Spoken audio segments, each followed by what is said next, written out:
তারেক জিয়ার নাম নিলে উজু করে আসতে হবে, জোরে কোন সুবহানাল্লাহ। কোন খেতাবে পাইছে? তারেক জিয়ার নাম, বেটা আল্লাহর নাম নিলে উজু করা লাগে না, তো তারেক জিয়ার নাম নিলে উজু করা লাগে। তার মানে এই শালা হলো পা মুছি দিয়ে উপরে তুলে। কথা বলেন না কেন? নাম্বার 2, কক্সবাজারে সিটি কলেজের অধ্যক্ষ বিএনপি নেতা শাহজাহান চৌধুরীর বাড়ি এক নেতা বলছে এই যে আমার কাছে মক্কা শরীফ। সুবহানাল্লাহ। নিঃসন্দেহে বেটা ভোট বিলি আসলে যত ভোট আসলে দিয়ে দিবে। গুরুত্বপূর্ণ কথা বলছে বেটা। বাংলাদেশে তো বলে মক্কা আছে, সেটা বল নেতার বাড়িতে বলে ওর কাবা ঘাটা খরচ করিবার দেওয়ার মক্কার দেওয়ার দরকার নাই, তো নেতার বাড়ি খরচ করিস। মন খারাপ করতেছেন?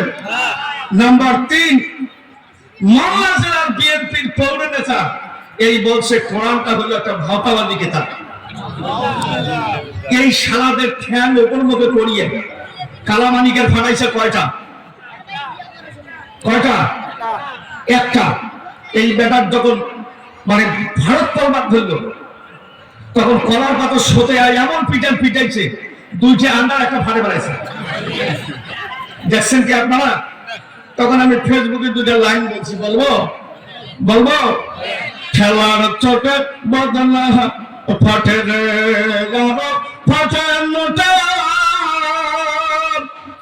কালামানিকের ফাইটে গেল 2টার মধ্যে একটা হাতে খেলার চোটে বদলা ফাটে রে খেলার চোটে বদলা ফাটে রে। ওর পাশে কয়টা? এই বাংলার জমিনের মধ্যে আর কোরআনের বিরোধিতা করলে বাংলার মানুষ সারাক হয়ে গেছে। ওই বেটা তো এনডিএ গেছে, কুত্তে পালানোর পথ পাবে, কোরআন বিরোধীরা আর পালানোর পথ পাবে না। এই বাংলাদেশের জমিনের মধ্যে ওই বেটার হান্ডা ফাটছে 2টা। কোরআনের বিরোধিতা করলে, ইসলামের বিরোধিতা করলে এই বেটাদের হান্ডা ফাটবে 2টা। আমার সাথে কারাগারি দুহাত উঁচু করে আল্লাহ। আমি আল্লাহ রাব্বুল আলামিন কাউসার নামক একটা সূরা নাযিল করে আপনাকে জানায় দিলাম, ফাসাল্লি লিরাব্বিকা ওয়ানহার ইন্না শানিআকা হুয়াল আবতার। আল্লাহু আকবার। আল্লাহ রাব্বুল আলামিন বলেন, নবীজি ফাসাল্লি, তার মানে আগে নামাজ পড়ো, এরপরে আপনি কুরবানি করুন। হে রাসূল, আপনি আগে নামাজ পড়ুন। এখন যদি কোন কানা মাওলানা বলে নামাজ পড়ার কথা কোরআনে নাই, আস্তে করে আদর করে কানটা মশরা দিয়ে বলবেন, বাবা come here my near help, আমার কাছে আসো, নামাজ পড়ার কথা আছে কিনা কড়ায় গন্ডায় তোমাকে একটু বুঝে দেই। কথা বলেন ঠিক? তাহলে নিঃসন্দেহে বোঝা গেল যে নামাজ পড়ার কথা কোরআনে আছে। এই জন্য আল্লাহ রাব্বুল আলামিন এই দুনিয়ার জমিনে যত রাজা, বাদশা, প্রাইম মিনিস্টার, যত ক্ষমতাধর ব্যক্তি আসবে, আল্লাহ রাব্বুল আলামিন বললেন যে এমন ক্ষমতাধর ব্যক্তির জন্য প্রথম হুকুম হবে সমাজে নামাজ কায়েম করার জন্য, নামাজ ফরজ করার জন্য আগে আইনটা পাস করতে হবে সংসদ থেকে। কোথায়? এরা নামাজ সংসদ থেকে পাস করবে কেমনে? এ শালারা তো প্রসাব করি পানি নেয় না, খালি লটার পাড়ার করে উঠে চলে যায়। মন খারাপ করতেছে? বলে দিয়ে যাই, বিএনপি একটি বৃহত্তম দল, নাম নিলে গোনা হবে নাকি? এই বিএনপির মধ্যে উল্লেখযোগ্য সব নেতা না, কিছু পায়াতলতি ধরা নেতা আছে। এটার নাম আমি রাখছি সুলকানি নেতা। জলে বলেন কি নেতা? এর মধ্যে এক নেতার নাম হলো বরকতুল্লাহ বুলু। কি নাম? এই সিটার বলছে যে তারেক জিয়ার নাম নিলে উজু করে আসতে হবে, জোরে কোন সুবহানাল্লাহ। কোন খেতাবে পাইছে? তারেক জিয়ার নাম, বেটা আল্লাহর নাম নিলে উজু করা লাগে না, তো তারেক জিয়ার নাম নিলে উজু করা লাগে। তার মানে এই শালা হলো পা মুছি দিয়ে উপরে তুলে। কথা বলেন না কেন? নাম্বার 2, কক্সবাজারে সিটি কলেজের অধ্যক্ষ বিএনপি নেতা শাহজাহান চৌধুরীর বাড়ি এক নেতা বলছে এই যে আমার কাছে মক্কা শরীফ সুবহানাল্লাহ নিঃসন্দেহে বেটা ভোট বিলি আসলে যত ভোট আসলে দিয়ে দিবে গুরুত্বপূর্ণ কথা বলছে বেটা বাংলাদেশে তো বলে মক্কা আছে সেটা বল নেতার বাড়িতে বলে ওর কাবা ঘরটা খরচ করিবার দেওয়ার মক্কার দেওয়ার দরকার নেই তোর নেতার বাড়ি খরচ করিস মন খারাপ করতেছেন নাম্বার 3 মামলা জেলার বিএনপির পৌর নেতা এই বলছে কোরআনটা হলো একটা ভাওতাবাদী কিতাব এই শালাদের ঠ্যাং উপর মুখে পড়িয়ে কালামানিকের ফাটাইছে কয়টা একটা এই ব্যাপার যখন মানে ভারত পরমাদ ধরল তখন কলার পাতা সোতে এমন পিটাইছে দুইটা আন্ডার একটা ফাটে বেড়াইছে দেখছেন কি আপনারা তখন আমি ফেসবুকে দুইটা লাইন বলছি বলবো খেলার চোটে বদলা ফাটে রে ফাটে কালামানিকের ফাইটা গেল দুইটার মধ্যে একটা খেলার চোটে বদলা ফাটে রে খেলার চোটে বদলা ফাটে রে ওর পাশে কয়টা বেটা এই বাংলার জমিনের মধ্যে আর কোরআনের বিরোধিতা করলে বাংলার মানুষ সালাক হয়ে গেছে ওই বেটা তো এনডিএ গেছে কুত্তে পালানোর পথ পাবে কোরআন বিরোধীরা আর পালানোর পথ পাবে না এই বাংলাদেশের জমিনের মধ্যে ওই বেটার হান্ডা ফাটছে দুইটা কোরআনের বিরোধিতা করলে ইসলামের বিরোধিতা করলে এই বেটাদের হান্ডা ফাটবে দুইটা আমার সাথে কারাকারি দুহাত উঁচু করে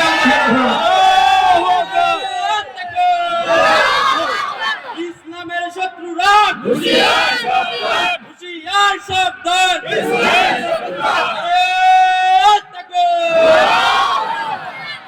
মন খারাপ করবেন না দুই সাপের একে 20 19 আর 20 নাকি বলেন হ্যাঁ বাস মন খারাপ করতেছেন ভাইয়েরা আমার কথাটা বলে দিয়েছেন তাহলে সর্বপ্রথম যারা এই শেয়ার পাবে তাদের হুকুম হলো সমাজের নামাজ কায়েম করতে হবে এই কথাটা কে বলছেন আল্লাহ আর একটু ধরে বলেন গুনাহ হবে জোরে বলেন কে বলছেন আল্লাহ রাব্বুল আলামিন বলেন নবীজি এই দুনিয়ার জমিনের মধ্যে যাদেরকে আমি আল্লাহ রাব্বুল আলামিন রাষ্ট্রপ্রধান বানায় দেব ইয়া রাসূলুল্লাহ ইয়া হাবিবাল্লাহ তাদের প্রথম নাম্বার কাজটা কি হবে আমি আল্লাহ রাব্বুল আলামিন কোরআনে কারিমে জানায় দিচ্ছি আল্লাহ রাব্বুল আলামিন পবিত্র কোরআনুল কারীমের 22 নম্বর সূরা 41 নম্বর আয়াতের মধ্যে জানিয়ে দিলেন আল্লাযীনা ইম্মাক্কান্নাহুম ফিল আরদি আকামুস সালাত আল্লাহু আকবার আর একবার চিৎকার মেরে বলুন আল্লাহু আকবার আল্লাহ রাব্বুল আলামিন পবিত্র কোরআনুল কারীমের মধ্যে ঘোষণা করে দিলেন বান্দারে আমি আল্লাহ এই পৃথিবীতে যাকে রাষ্ট্র ক্ষমতা দান করব যাকে এই চেয়ারটা দান করব এই চেয়ারটা পাওয়ার পরে ওই আল্লাহর বান্দার সর্বপ্রথম কাজটা হবে জামাতের সাথে যেন মানুষ নামাজ আদায় করে তাহলে চেয়ার পাওয়ার পরে কাজ কি আর এরা শেয়ার পাওয়ার পরে 100 বস্তা গম পাওয়ার পরে 50 বস্তা নাই কথা বলেন ঠিক নেবে অনেক থেকে ঠিক মনে করেন যে রংপুর 50 নাই অনেক থেকে গঙ্গা ছাড়া আসতে আসতে আর 25 নাই ওইটা আমাদের 5 ঘন্টা ইউনিয়ন গেছে ফির অর্ধেক নাই মেম্বার থেকে চেয়ারম্যান গেছে ওরও অর্ধেক নাই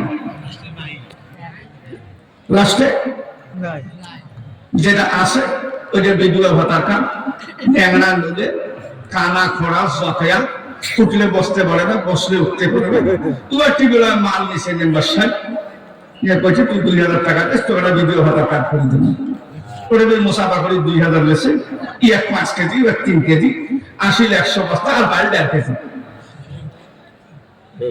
এই হলো আমাদের বাংলাদেশের নেতা মন খারাপ করতেছেন? তাহলে নেতার কাজ হলো ক্ষমতা পাওয়ার পরে কি করা? এরা ক্ষমতা যাই না, আর এইরকম সোনা ধরি বেড়া রামদাও ধরি বেড়াইছে রাস্তা। এই বেড়ার নাম বলে কাদের, মানে আব্দুল কাদের জেলানি নাকি? এই বেড়ার কথা কয়া টাকা নিবে লেছে, বেড়া তো সামনা তোলা দরকারটা কি? গামছা বিছিয়ে ভিক্ষে কর, চান্দা তোলার দরকার নাই, খালি গামছা খান বিছিয়ে দুই চারটে আল্লাহর নাম নিয়ে তো টাকা এমনিতে মানুষ দিয়ে দেবে, তো ভিক করা লাগবে না। কথা বলেন ঠিক নেবে ঠিক? এরা এমন নেতা, এরা আইসি নাই ক্ষমতা, শেয়ার পাই নাই, এরা তাতে যে কাম শুরু করছে, ভোট তো দূরের কথা, ঘোড়ার আন্ডাটা দিবে মানুষ। কথা বলেন ঠিক নেবে ঠিক? আলোচনা বলেন ঠিক নেবে ঠিক?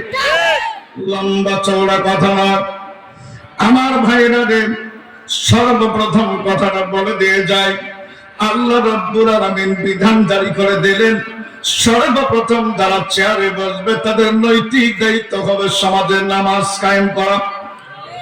গুরুত্বপূর্ণ একটা তথ্য আমি আপনাদেরকে জানায় দিয়ে যাই, আল্লাহ রাব্বুল আলামিনের একটা মহান সংসদ ভবন আছে, এই সংসদ ভবনের নাম হলো মসজিদ। আল্লাহর সংসদ ভবনের নাম কি? মসজিদ। আচ্ছা,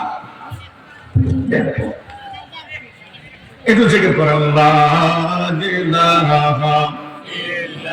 সবাই মিলে সমস্যারে গলা ছেড়ে দিয়ে জান্নাত বানাইল মনের মত সাজাইল, বলুন সাদ্দাত জান্নাত বানাইল মনের মত সাজাইল, একটি কদম রাখার আগে, একটি কদম রাখার আগে আজরাইল ধরানে পাঠাইলা, লা ইলাহা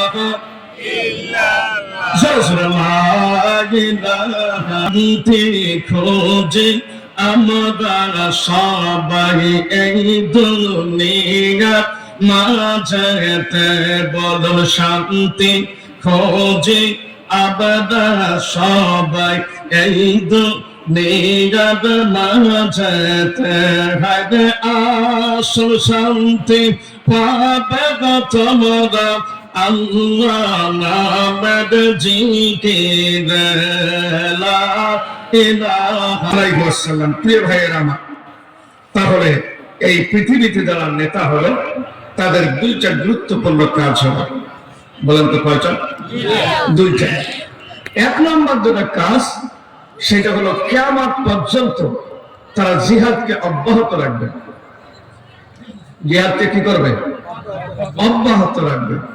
আর দুই নম্বর হলো তারা নামাজ প্রতিষ্ঠা করার জন্য মানুষের দ্বারে দ্বারে ঘরে ঘরে এই চেয়ারটা দখল করার জন্য চেষ্টা করবে। তাহলে কাজ কয়টা?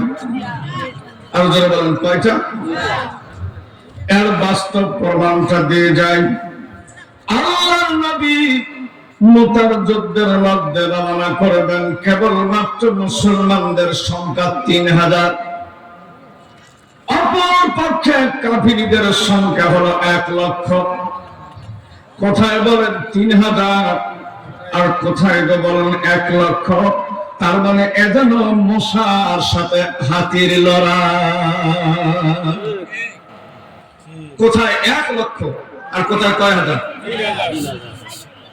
জিহাদের ময়দানে কি বিজয় আশা করা যায়? আল্লাহর নবী তারপরেও জানতে পারলেন যে আল্লাহ পাক এই 3000 সৈন্যের মাধ্যমে বিজয় দান করবেন। বলুন সুবহানাল্লাহ। কারণ 3000 লোকের মধ্যে যে ঈমান আছে সেটা আমাদের গোটা বাংলাদেশের লোকের মধ্যে নাই। কথা বলেন ঠিক না বেটা? কোরআন একটা ভাওতাবাজি কিতাব পড়ার পরেও বেটা ঘুরি বেড়ায়, ও সাফা ফাড়ে ফেলা দরকার ছিল। কথা বলেন ঠিক না বেটা? হ্যাঁ, আল্লাহর নাম নিলে উজু করা না লাগে, আর আমার নেতার নাম নিলে উজু করা লাগে। বড় মুফাসসির মন খারাপ করতেছেন? দেখা হলো একটা খবিস। আমি আপনাদেরকে জানাই দিয়ে যাই, আল্লাহর নামে দোয়া করলেন। মুতার যুদ্ধের মধ্যে যাবার সাহাবীরা শুনে রাখো, সর্বপ্রথম সেনাপতির দায়িত্ব গ্রহণ করবে যায়েদ বিন হারিসা রাদিয়াল্লাহু তাআলা আনহু।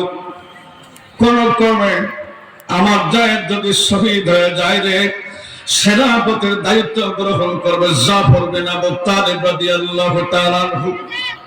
কোন ক্রমে জাফর বিন আবু তালিব যদি শহীদ হয়ে যায়, ওই যুদ্ধের সেনাপতির দায়িত্ব গ্রহণ করবে আব্দুল্লাহ বিন রাওহা। আমার ভাইয়েরা, এই তিনজনকে সেনাপতি বানায় দিয়ে মুতার যুদ্ধে 3000 সৈন্য প্রেরণ করেন। 1 লক্ষ সৈন্যের মোকাবেলা করার জন্য যখন পাঠাবে, হযরত জাফর বিন আবু তালিব রাদিয়াল্লাহু তাআলা আনহু স্ত্রীর কাছে চলে গেলেন। আমার প্রিয় স্ত্রী রে, সংসারে জীবনে হয়তো অনেক কষ্ট দিয়েছি, তোমার দুঃখ দিয়েছি, আজকের পর হয়তো এই গুনাহগারের চেহারাটা তুমি দেখতে পাবে। ও আমার স্ত্রী রে, চিরজনমের মতো বিদায় নেওয়ার জন্য আজকের পর তোমার প্রিয় স্বামীর চেহারা মোবারকটা এই দুনিয়ায় কোনোদিন আর দেখতে পাবে না। স্ত্রী বলছেন, স্বামী রে, কেন পাগল হয়েছে রে? আল্লাহ যেন যুদ্ধের ময়দান থেকে তোমার গাজী বানায় পাঠায়। স্বামী বললেন, আমার স্ত্রী রে, দোহাই লাগে রে, এমন দোয়া করিও না রে যেখানে আমার রাসূল বলেছে আমি শহীদ হয়ে যাব, সেখানে তুমি আমার স্ত্রী হয়ে গাজী করার দোয়া করলে আমার আল্লাহর দপ্তরে তোমার দোয়া মঞ্জুর হবে না। আমার স্ত্রী রে, সংসার জীবনে কোনো গুনাহ করে থাকলে জনমের মতো বিদায় লগ্নে মাপ চাচ্ছি। আমার প্রতি কোনো দুঃখ আর কোনো আক্ষেপ, কোনো আফসোস রাখো না।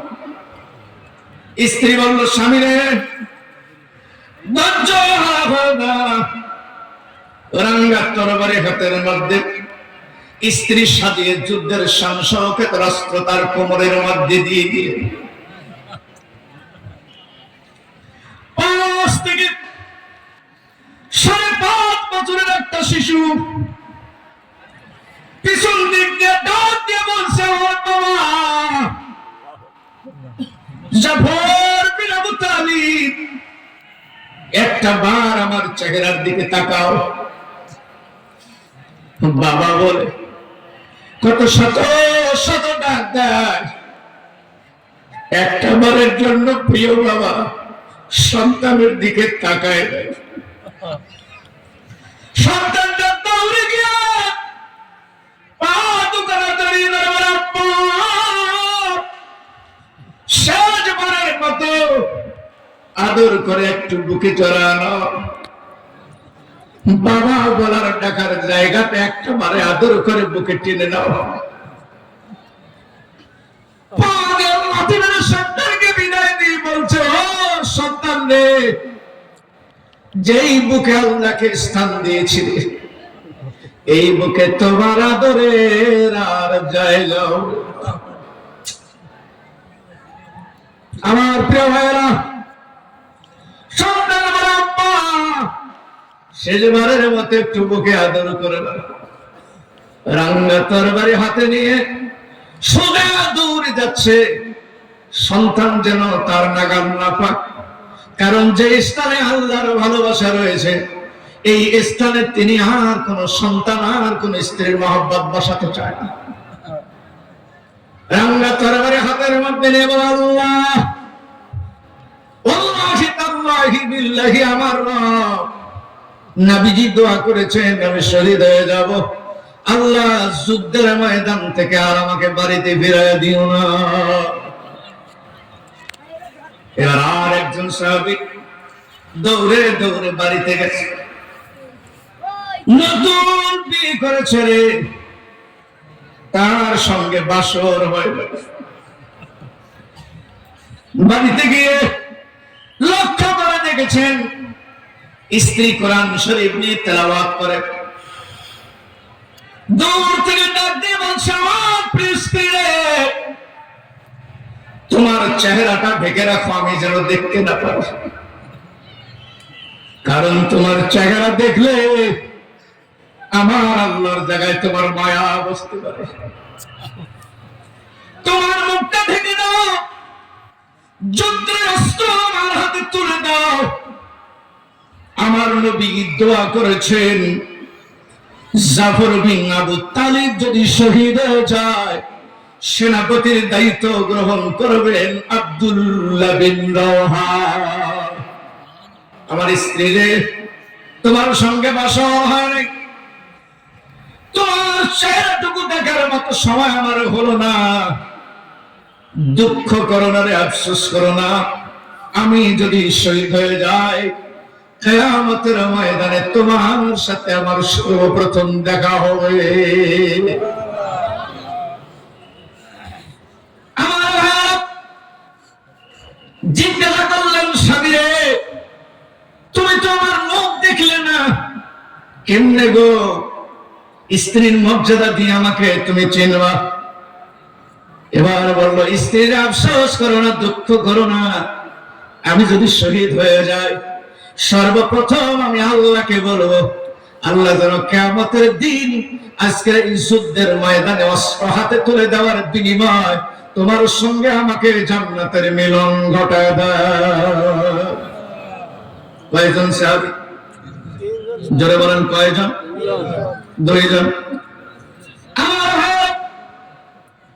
এমনিভাবে আস্তে আস্তে করে প্রথম নম্বরে যায়েদ বিন হারিসা শহীদ হয়ে গেল, 2 নম্বরে জাফর বিন আবু তালিব শহীদ হয়ে গেল, 3 নম্বর আব্দুল্লাহ বিন রওহা শহীদ হয়ে গেল। এবার সেনাপতির দায়িত্ব গ্রহণ করলেন খালিদ বিন ওয়ালিদ রাদিয়াল্লাহু তাআলা। খালিদ বিন ওয়ালিদ 1 লক্ষ সৈন্যের কবর রচনা করে দিয়ে গনিমতের মালগুলো নিয়ে বিজয় দেশে যখন আসতেছেন, আমার নবীজির সামনে যখন তারা দাঁড়িয়ে গেলেন, বললেন, হুজুর আমরা বিজয় লাভ করেছি। নবীজি খুশি নয়। আল্লাহ নবী জিজ্ঞাসা করলেন, সাহাবীরা রে, তোমরা আমাকে একটা সত্য কথা বলো রে, এই কঠিন যুদ্ধের সময়ও তোমরা আমার নামাজ কাজা করেছ নাকি? কোথায় 1 লক্ষ সৈন্য, কোথায় 3000 সৈন্য? যুদ্ধের ময়দানে প্রাণপণ লড়াই, সংগ্রাম, প্রোগ্রাম চলছে। আল্লাহ নবী জিজ্ঞাসা করলেন, সাহাবীরে, তোমার মধ্য থেকে কেউ নামাজ কাজা করেছে নাকি আগে বলো।